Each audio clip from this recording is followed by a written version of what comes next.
Old Mr. Rabbit. Old Mr. Rabbit lived in the meadow near Farmer Brown's farm.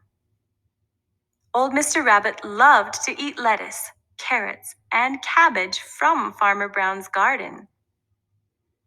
Farmer Brown knew he had to eat a lot of vegetables to stay healthy. He wasn't happy when old Mr. Rabbit came and ate all his cabbage.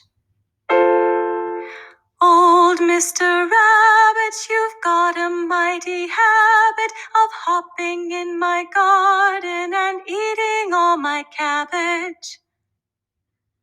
Farmer Brown built a very high fence around his garden. He hoped that the fence would keep old Mr. Rabbit out of his garden.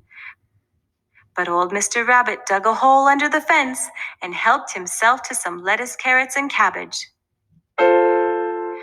Old Mr. Rabbit, you've got a mighty habit of hopping in my garden and eating all my cabbage. Farmer Brown thought that maybe a dog would scare away old Mr. Rabbit. He got a new puppy named Sam. But Sam liked rabbits. When old Mr. Rabbit came in the garden, Sam the puppy wanted to play with him. Farmer Brown was not happy.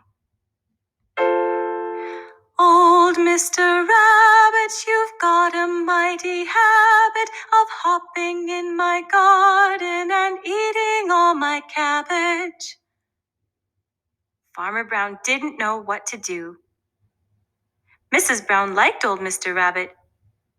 She said to Farmer Brown, "Why don't you plant a bigger garden? You could plant an extra row of lettuce, carrots, and cabbage for our rabbit." So Farmer Brown did. Old Mr. Rabbit, you've got a mighty habit of hopping in my garden and eating all my cabbage. Old Mr. Rabbit left lots of vegetables in the garden for Farmer and Mrs. Brown. They all enjoyed their lettuce, carrots, and cabbage, and they all stayed healthy.